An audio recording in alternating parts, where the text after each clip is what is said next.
بسم الله الرحمن الرحيم. وما من دابة في الأرض إلا على الله رزقها ويعلم مستقرها ومستودعها كل في كتاب مبين. وهو الذي خلق السماوات والأرض في 6 أيام وكان عرشه على الماء ليبلوكم أيكم أحسن عملا. ولئن قلت إنكم مبعوثون من بعد الموت ليقولن الذين كفروا إن هذا إلا سحر مبين. ولئن أخرنا عنهم العذاب إلى أمة معدودة ليقولن ما يحبسه ألا يوم يأتيهم ليس مصروفا عنهم وحاق بهم ما كانوا به يستهزئون. ولئن أذقنا الإنسان منا رحمة ثم نزعناها منه إنه ليئوس كفور. ولئن أذقناه نعماء بعد ضراء مسته ليقولن ذهب السيئات عني إنه لفرح فخور. إلا الذين صبروا وعملوا الصالحات أولئك لهم مغفرة وأجر كبير. فلعلك تارك بعض ما يوحى إليك وضائق به صدرك أن يقولوا لولا أنزل عليه كنز أو جاء معه ملك إنما أنت نذير والله على كل شيء وكيل. أم يقولون افتراه قل فأتوا ب10 سور مثله مفتريات وادعوا من استطعتم من دون الله إن كنتم صادقين. فإن لم يستجيبوا لكم فاعلموا أنما أنزل بعلم الله وأن لا إله إلا هو فهل أنتم مسلمون. من كان يريد الحياة الدنيا وزينتها نوف إليهم أعمالهم فيها وهم فيها لا يبخسون. أولئك الذين ليس لهم في الآخرة إلا النار وحبط ما صنعوا فيها وباطل ما كانوا يعملون. أفمن كان على بينة من ربه ويتلوه شاهد منه ومن قبله كتاب موسى إماما ورحمة أولئك يؤمنون به. ومن يكفر به من الأحزاب فالنار موعده فلا تك في مرية منه إنه الحق من ربك ولكن أكثر الناس لا يؤمنون ومن أظلم ممن افترى على الله كذبا أولئك يعرضون على ربهم ويقول الأشهاد هؤلاء الذين كذبوا على ربهم ألا لعنة الله على الظالمين الذين يصدون عن سبيل الله ويبغونها عوجا وهم بالآخرة هم كافرون أولئك لم يكونوا معجزين في الأرض وما كان لهم من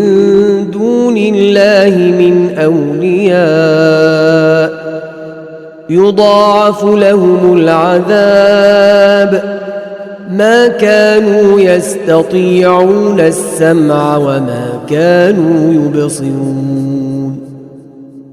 أولئك الذين خسروا أنفسهم وضل عنهم ما كانوا يفترون لا جرم أنهم في الآخرة هم الأخسرون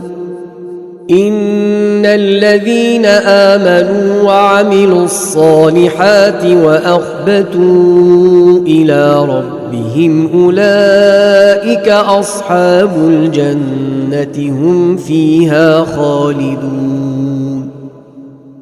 مثل الفريقين كالأعمى والأصم والبصير والسميع هل يستويان مثلا أفلا تذكرون ولقد أرسلنا نوحا إلى قومه إني لكم نذير مبين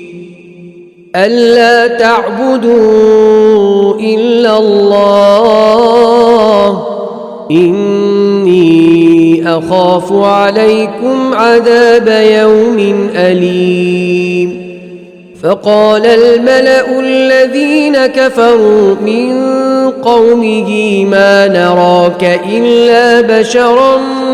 مثلنا وما نراك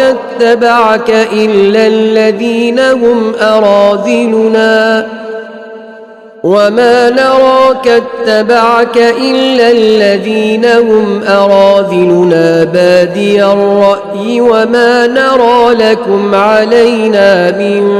فضل بل نظنكم كاذبين قال يا قوم أرأيتم إن كنت على بينة من ربي وآتاني رحمة من عنده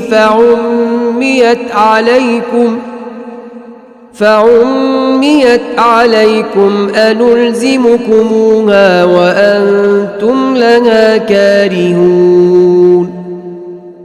ويا قوم لا أسألكم عليه مالا إن أجري إلا على الله وما أنا بطارد الذين آمنوا إنهم ملاقو ربهم ولكني أراكم قوما تجهلون ويا قوم من ينصرني من الله إن طردتهم أفلا تذكرون ولا أقول لكم عندي خزائن الله ولا أعلم الغيب ولا أقول إني ملك ولا أقول إني ملك ولا أقول للذين تزدري أعينكم لن يؤتيهم الله خيرا الله أعلم بما في أنفسهم إني إذا لمن الظالمين قالوا يا نوح قد جادلتنا فأكثرت جدالنا فأتنا بما تعدنا إن كنت من الصادقين قال إنما يأتيكم به الله إن شاء وما أنتم بمعجزين ولا ينفعكم نصحي إن أردت أن أنصح لكم إن كان الله يريد أن يغويكم هو ربكم وإليه ترجعون أم يقولون افتراه قل إن افتريته فعلي إجرامي وأنا بريء مما تجرمون وأوحي إلى نوح أنه لن يؤمن من قومك إلا من قد آمن فلا تبتئس بما كانوا يفعلون واصنع الفلك بأعيننا ووحينا ولا تخاطبني في الذين ظلموا إنهم مغرقون ويصنع الفلك وكلما مر عليه ملأ من قومه سخروا منه قال إن تسخروا منا فإنا نسخر منكم كما تسخرون فسوف تعلمون من يأتيه عذاب يخزيه ويحل عليه عذاب مقيم حتى إذا جاء أمرنا وفارت النور قل نحمل فيها من كل زوجين اثنين وأهلك إلا من سبق عليه القول وما آمن معه إلا قليل وقال اركبوا فيها بسم الله مجريها ومرساها إن ربي لغفور رحيم وهي تجري بهم في موج كالجبال ونادى نوح ابنه وكان في معزل يا بني اركب معنا ولا تكن مع الكافرين قال سآوي إلى جبل يعصمني من الماء قال لا عاصم اليوم من أمر الله إلا من رحم وحال بينهما الموج فكان من المغرقين وقيل يا أرض ابلعي ماءك ويا سماء أقلعي وغيض الماء وقضي الأمر واستوت على الجودي وقيل بعدا للقوم الظالمين ونادى نوح ربه فقال رب إن ابني من أهلي وإن وعدك الحق وأنت أحكم الحاكمين قال يا نوح إنه ليس من أهلك إنه عمل غير صالح فلا تسألني ما ليس لك به علم إني أعظك أن تكون من الجاهلين قال رب إني أعوذ بك أن أسألك ما ليس لي به علم وإلا تغفر لي وترحمني أكن من الخاسرين قيل يا نوح اهبط بسلام منا وبركات عليك وعلى ممن معك وأمم سنمتعهم ثم يمسهم منا عذاب أليم تلك من أنباء الغيب نوحيها إليك ما كنت تعلمها أنت ولا قومك من قبل هذا فاصبر إن العاقبة للمتقين وإلى عاد أخاهم هودا قال يا قوم اعبدوا الله ما لكم من إله غيره إن أنتم إلا مفترون يا قوم لا أسألكم عليه أجرا إن أجري إلا على الذي فطرني أفلا تعقلون ويا قوم استغفروا ربكم ثم توبوا إليه يرسل السماء عليكم مدرارا ويزدكم قوة إلى قوتكم ولا تتولوا مجرمين قالوا يا هود ما جئتنا ببينة وما نحن بتاركي آلهتنا عن قولك وما نحن لك بمؤمنين إن نقول إلا اعتراك بعض آلهتنا بسوء قال إني أشهد الله واشهدوا أني بريء مما تشركون من دونه فكيدوني جميعا ثم لا تنظرون إني توكلت على الله ربي وربكم ما من دابة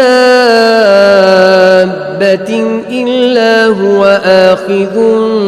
بناصيتها إن ربي على صراط مستقيم فإن تولوا فقد أبلغتكم ما أرسلت به إليكم ويستخلف ربي قوما غيركم ولا تضرونه شيئا إن ربي على كل شيء حفيظ ولما جاء أمرنا نجينا هودا والذين آمنوا معه برحمة منا ونجيناهم من عذاب غليظ وتلك عاد جحدوا بآيات ربهم وعصوا رسله واتبعوا أمر كل جبار عنيد وأتبعوا في هذه الدنيا لعنة ويوم القيامة ألا إن عادا كفروا ربهم ألا بعدا لعاد قوم هود وإلى ثمود أخاهم صالحا قال يا قوم اعبدوا الله ما لكم من إله غيره هو أنشأكم من الأرض واستعمركم فيها فاستغفروه ثم توبوا إليه إن ربي قريب مجيب قالوا يا صالح قد كنت فينا مرجوا قبل هذا أتنهانا أن نعبد ما يعبد آباؤنا وإننا لفي شك مما تدعونا إليه مريب قال يا قوم أرأيتم إن كنت على بينة من ربي وآتاني منه رحمة فمن ينصرني من الله إن عصيته فما تزيدونني غير تخسير ويا قوم هذه ناقة الله لكم آية فذروها تأكل في أرض الله ولا تمسوها بسوء فيأخذكم عذاب قريب فعقروها فقال تمتعوا في داركم 3 أيام ذلك وعد غير مكذوب فلما جاء أمرنا نجينا صالحا والذين آمنوا معه برحمة منا ومن خزي يومئذ إن ربك هو القوي العزيز وأخذ الذين ظلموا الصيحة فأصبحوا في ديارهم جاثمين كأن لم يغنوا فيها ألا إن ثمود كفروا ربهم ألا بعدا لثمود ولقد جاءت رسلنا إبراهيم بالبشرى قالوا سلاما قال سلام فما لبث أن جاء بعجل حنيذ فلما رأى أيديهم لا تصل إليه نكرهم وأوجس منهم خيفة قالوا لا تخف إنا أرسلنا إلى قوم لوط وامرأته قائمة فضحكت فبشرناها بإسحاق ومن وراء إسحاق يعقوب قالت يا ويلتى أألد وأنا عجوز وهذا بعلي شيخا إن هذا لشيء عجيب قالوا أتعجبين من أمر الله رحمة الله وبركاته عليكم أهل البيت إنه حميد مجيد. فلما ذهب عن إبراهيم الروع وجاءته البشرى يجادلنا في قوم لوط إن إبراهيم لحليم أواه منيب. يا إبراهيم أعرض عن هذا إنه قد جاء أمر ربك وإنهم آتيهم عذاب غير مردود. ولما جاءت رسلنا لوطا سيء بهم وضاق بهم ذرعا وقال هذا يوم عصيب. وجاءه قومه يهرعون إليه ومن قبل كانوا يعملون السيئات قال يا قوم هؤلاء بناتي هن أطهر لكم فاتقوا الله ولا تخزون في ضيفي أليس منكم رجل رشيد. قالوا لقد علمت ما لنا في بناتك من حق وإنك لتعلم ما نريد. قال لو أن لي بكم قوة أو آوي إلى ركن شديد. قالوا يا لوط إنا رسل ربك لن يصلوا إليك فأسر بأهلك بقطع من الليل ولا يلتفت منكم أحد إلا امرأتك إنه مصيبها ما أصابهم إن موعدهم الصبح أليس الصبح بقريب. فلما جاء أمرنا جعلنا عاليها سافلها وأمطرنا عليها حجارة من سجيل منضود مسومة عند ربك وما هي من الظالمين ببعيد. وإلى مدين أخاهم شعيبا قال يا قوم اعبدوا الله ما لكم من إله غيره ولا تنقصوا المكيال والميزان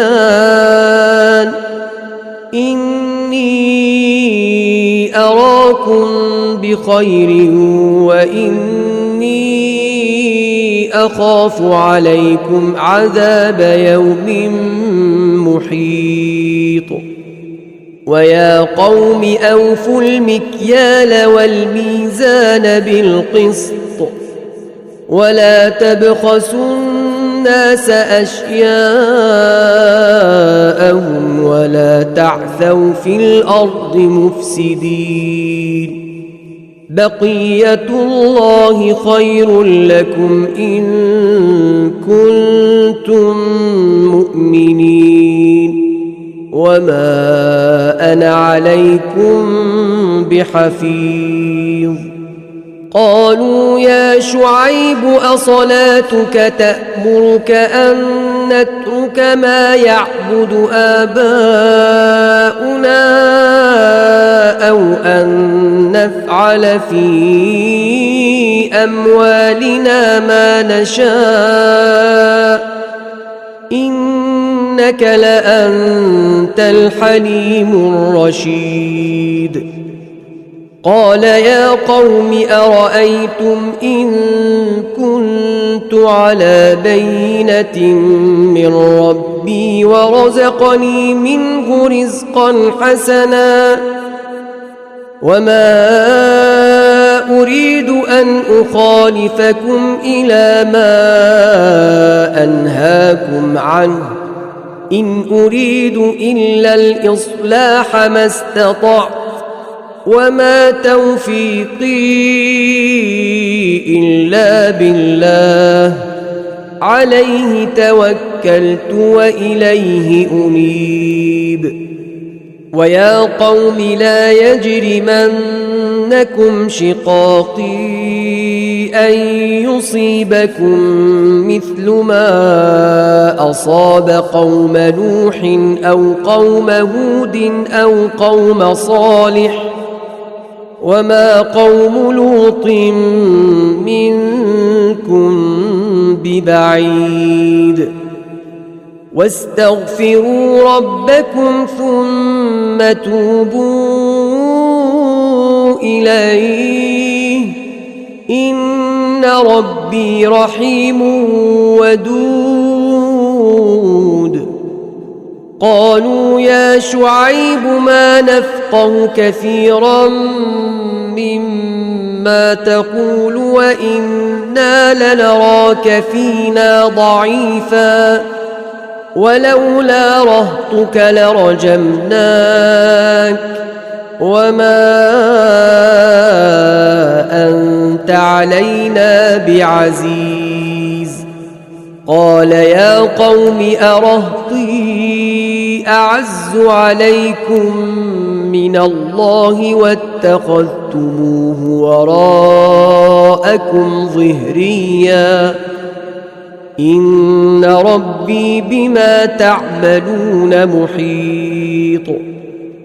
ويا قوم اعملوا على مكانتكم إني عامل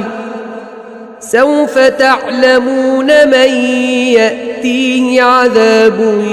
يخزيه ومن هو كاذب وارتقبوا إني معكم رقيب ولما جاء أمرنا نجينا شعيبا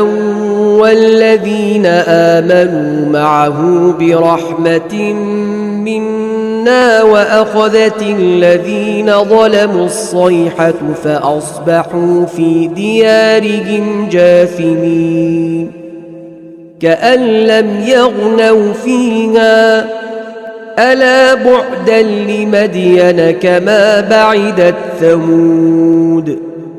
ولقد أرسلنا موسى بآياتنا وسلطان مبين إلى فرعون وملئه فاتبعوا أمر فرعون وما أمر فرعون برشيد يقدم قومه يوم القيامة فأوردهم النار وبئس الورد المورود وأتبعوا في هذه لعنة ويوم القيامة بئس الرفد المرفود ذلك من أنباء القرى نقصه عليك منها قائم وحصيد وما ظلمناهم ولكن ظلموا أنفسهم فما أغنت عنهم آلهتهم التي يدعون من دون الله من شيء لما جاء أمر ربك وما زادوهم غير تتبيب وكذلك أخذ ربك إذا أخذ القرى وهي ظالمة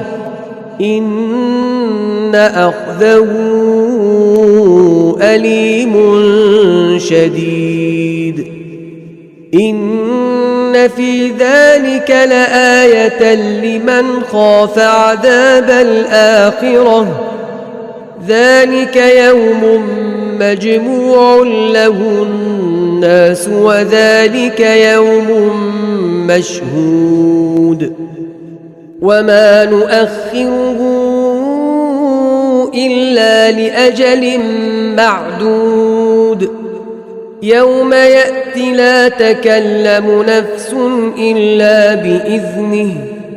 فمنهم شقي وسعيد فأما الذين شقوا ففي النار لهم فيها زفير وشهيق خالدين فيها ما دامت السماوات والأرض إلا ما شاء ربك إن ربك فعال لما يريد وأما الذين سعدوا ففي الجنة خالدين فيها ما دامت السماوات والأرض إلا ما شاء ربك عطاء غير مجذوذ فلا تك في مرية مما يعبد هؤلاء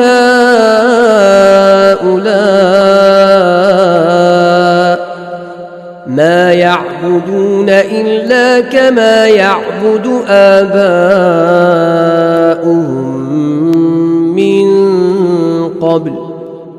وإنا لموفوهم نصيبهم غير منقوص ولقد آتينا موسى الكتاب فاختلف فيه ولولا كلمة سبقت من ربك لقضي بينهم وإنهم لفي شك منه مريب وإن كلا لما ليوفينهم ربك أعمالهم إنه بما يعملون خبير فاستقم كما أمرت ومن تاب معك ولا تطغوا إنه بما تعملون بصير ولا تركنوا إلى الذين ظلموا فتمسكم النار وما لكم من دون الله من أولياء ثم لا تنصرون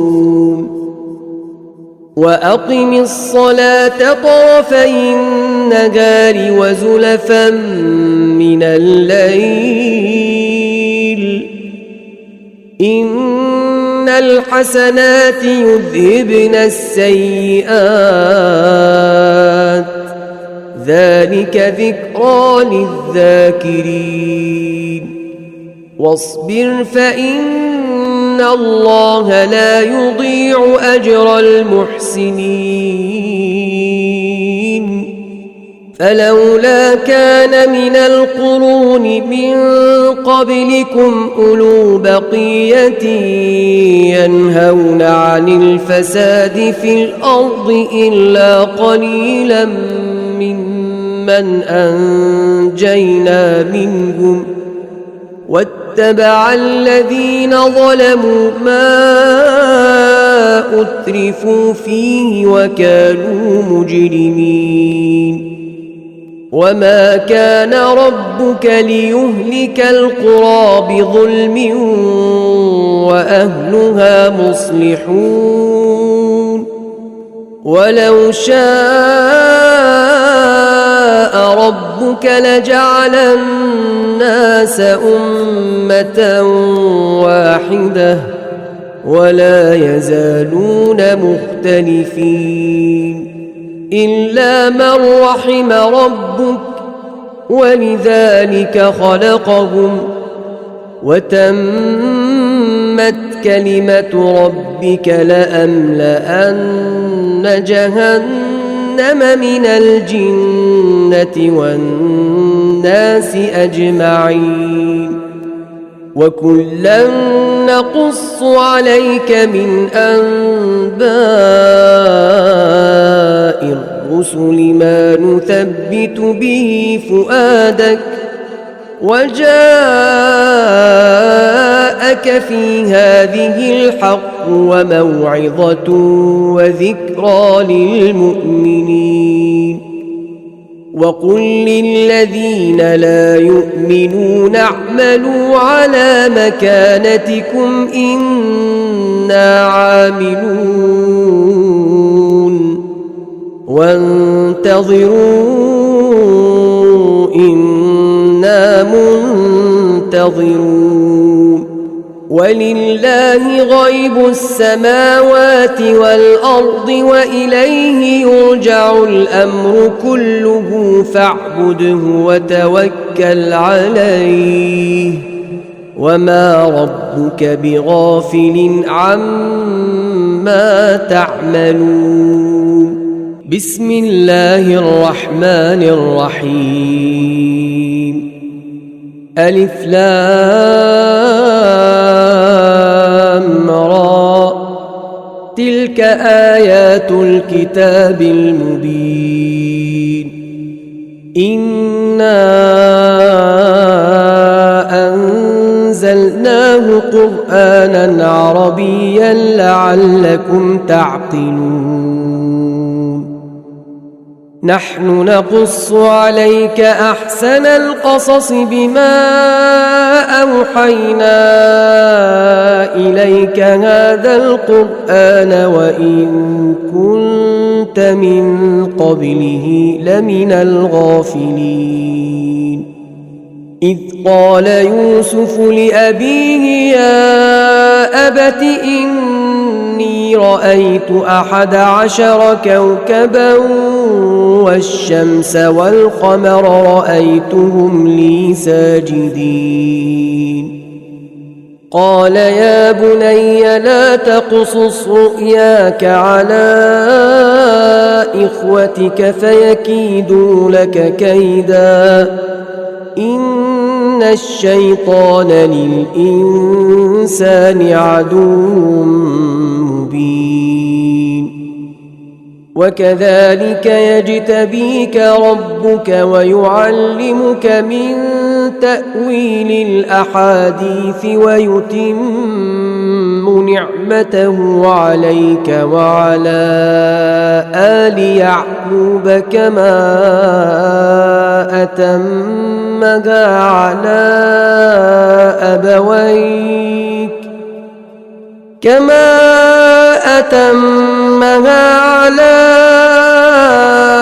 أبويك من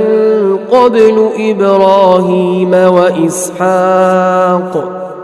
إن ربك عليم حكيم لقد كان في يوسف وإخوته آيات للسائلين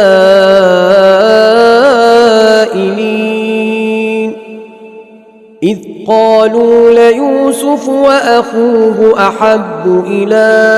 أبينا منا ونحن عصبة إن أبانا لفي ضلال مبين اقتلوا يوسف أو اطرحوه أرضا يخل لكم وجه أبيكم وتكونوا من بعده قوما صالحين قال قائل منهم لا تقتلوا يوسف وألقوه في غيابة الجب يلتقطه بعض السيارة إن كنتم فاعلين قالوا يا أبانا ما لك لا تأمنا على يوسف وإنا له لناصحون أرسله معنا غدا يرتع ويلعب وإنا له لحافظون قال إني ليحزنني أن تذهبوا به وأخاف أن يأكله الذئب وأنتم عنه غافلون قالوا لئن أكله الذئب ونحن عصبة إنا إذا لخاسرون فلما ذهبوا به وأجمعوا أن يجعلوه في غيابة الجب وأوحينا إليه لتنبئنهم بأمرهم هذا وهم لا يشعرون وجاءوا أباهم عشاء يبكون قالوا يا أبانا إنا ذهبنا نستبق وتركنا يوسف عند متاعنا فأكله الذئب وما أنت بمؤمن لنا ولو كنا صادقين وجاءوا على قميصه بدم كذب قال بل سولت لكم أنفسكم أمرا فصبر جميل والله المستعان على ما تصفون وجاءت سيارة فأرسلوا واردهم فأدلى دلوه قال يا بشرى هذا غلام وأسروه بضاعة والله عليم بما يعملون وشروه بثمن بخس دراهم معدودة وكانوا فيه من الزاهدين وقال الذي اشتراه من مصر لامرأته أكرمي مثواه عسى أن ينفعنا أو نتخذه ولدا وكذلك مكنا ليوسف في الأرض ولنعلمه من تأويل الأحاديث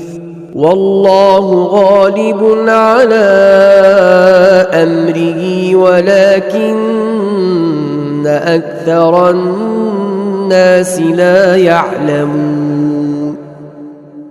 ولما بلغ أشده آتيناه حكما وعلما وكذلك نجزي المحسنين وراودته التي هو في بيتها عن نفسه وغلقت الأبواب وقالت هيت لك قال معاذ الله إنه ربي أحسن مثواي إنه لا يفلح الظالمون ولقد همت همت به وهم بها لولا أن رأى برهان ربه كذلك لنصرف عنه السوء والفحشاء إنه من عبادنا المخلصين واستبق الباب وقدت قميصه من دبر وألف يا سيدها لدى الباب قالت ما جزاء من أراد بأهلك سوءا إلا أن يسجن أو عذاب أليم قال هي راودتني عن نفسي وشهد شاهد من أهلها إن كان قميصه قد من قبل فصدقت وهو من الكاذبين وإن كان قميصه قد من دبر فكذبت وهو من الصادقين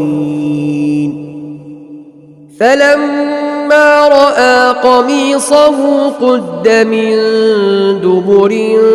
قال إنه من كيدكن إن كيدكن عظيم يوسف أعرض عن هذا واستغفري لذنبك إنك كنت من الخاطئين وقال نسوة في المدينة امرأة العزيز تراود فتاها عن نفسه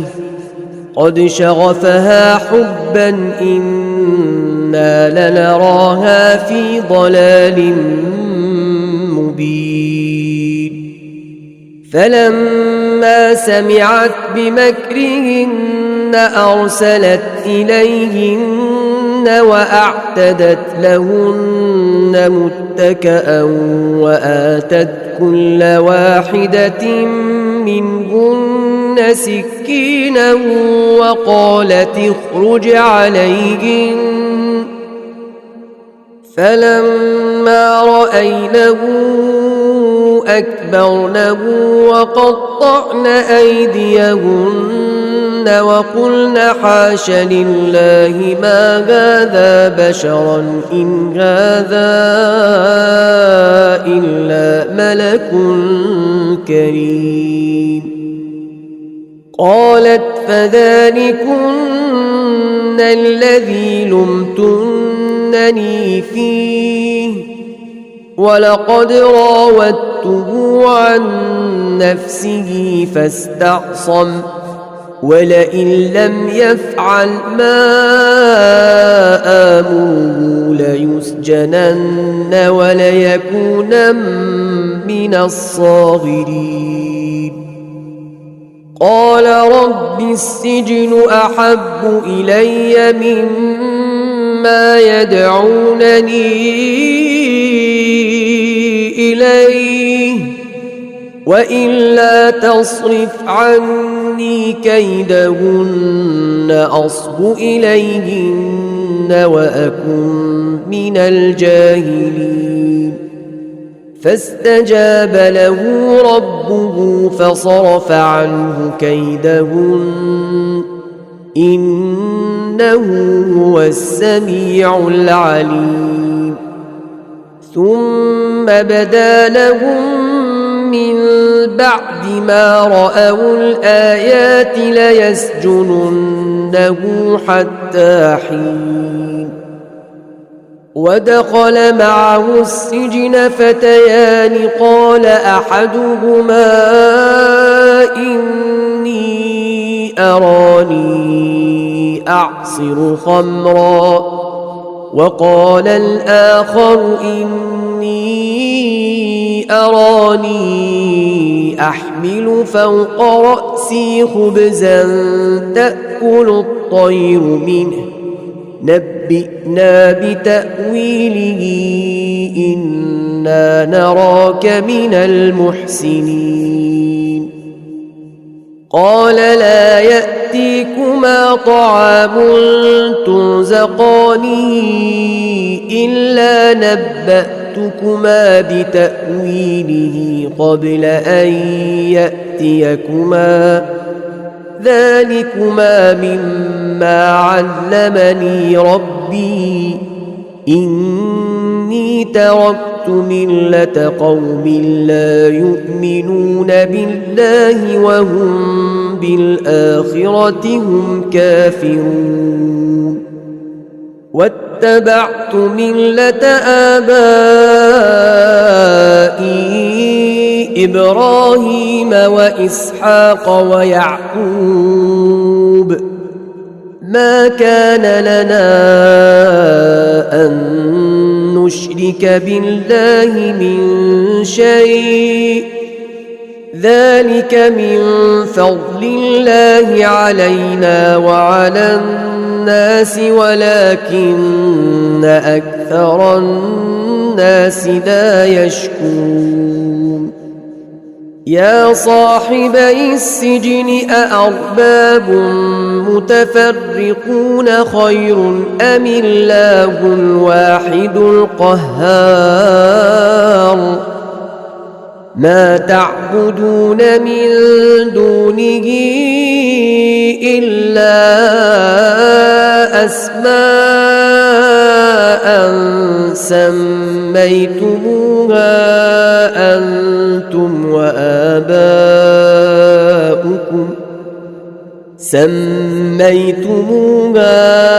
أنتم وآباؤكم ما أنزل الله بها من سلطان إن الحكم إلا لله أمر ألا تعبدوا إلا إياه ذلك الدين القيم ولكن أكثر الناس لا يعلمون يا صاحبي السجن أما أحدكما فيسقي ربه خمرا وأما الآخر فيصلب فتأكل الطير من رأسه قضي الأمر الذي فيه تستفتيان وقال للذي ظن أنه ناج منهما اذكرني عند ربك فأنساه الشيطان ذكر ربه فلبث في السجن بضع سنين وقال الملك إني أرى 7 بقرات سمان يأكلهن 7 عجاف و7 سنبلات خضر وأخر يابسات يا أيها الملأ أفتوني في رؤياي إن كنتم للرؤيا تعبرون قالوا أضغاث أحلام وما نحن بتأويل الأحلام بعالمين وقال الذي نجا منهما وادكر بعد أمة أنا أنبئكم بتأويله فأرسلون يوسف أيها الصديق أفتنا في 7 بقرات سمان يأكلهن 7 عجاف و7 سنبلات خضر وأخر يابسات أفتنا في 7 بقرات سمان يأكلهن 7 عجاف و7 سنبلات خضر وأخر يابسات لعلي أرجع إلى الناس لعلهم يعلمون قال تزرعون 7 سنين دأبا فما حصدتم فذروه في سنبله إلا قليلا مما تأكلون ثم يأتي من بعد ذلك 7 شداد يأكلن ما قدمتم لهن إلا قليلا مما تحصنون ثم يأتي من بعد ذلك عام فيه يغاث الناس وفيه يعصرون وقال الملك ائتوني به فلما جاءه الرسول قال ارجع إلى ربك فاسأله ما بال النسوة اللاتي قطعن أيديهن إن ربي بكيدهن عليم قال ما خطبكن إذ راوتن يوسف عن نفسه قلنا حاش لله ما علمنا عليه من سوء قالت امرأة العزيز الآن حصحص الحق أنا راودته عن نفسه وإنه لمن الصادقين ذلك ليعلم أني لم أخنه بالغيب وأن الله لا يهدي كيد الخائنين